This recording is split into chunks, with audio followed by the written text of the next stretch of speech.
kaya Habeli na kukataa yake Kaini. Kaini akajawa na hasira akamua Habeli, chanzo chake ni wivu.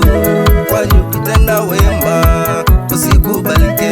Wivu ni mbaya, wivu ni mbaya, wivu ni mbaya, watutenga na Mungu.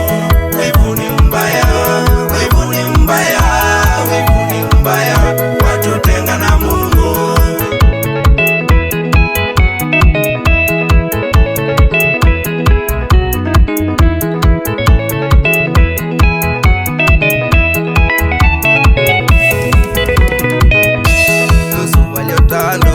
Nakwambia ndugu zake wakanjawa na wivu, wakapanga njama kumumaliza, wakamuuza kwa Wamisri, lakini hawakujua kibali cha Mungu ilikuwa juu yake.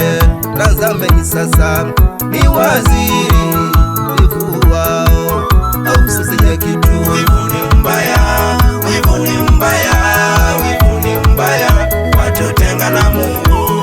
Wivu ni mbaya, wivu ni mbaya, wivu ni mbaya, watutenga na Mungu.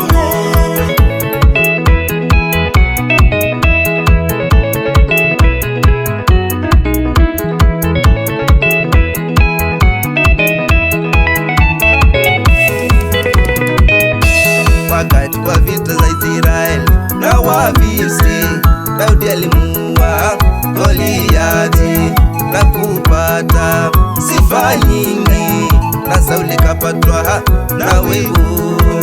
Hata leo Sauli ni wengi, rafiki zangu ambao nililambeza moja nao wameniinukia. Nikipata mweza wangu wanapatwa na wivu, nikibarikiwa wanapatwa na wivu.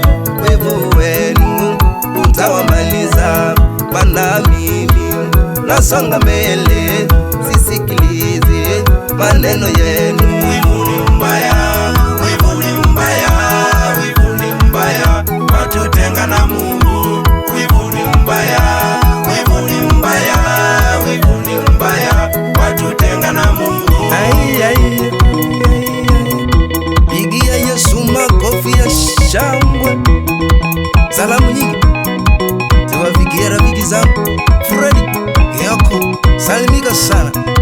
Pastor Kasanga, pokea salamu.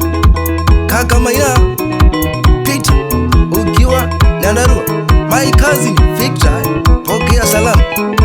Joshua Katumo ukiwa Kalama, na Mr. Dickson Nandagoi, salimikeni sana. Mr. Paul Gogo, salimika sana.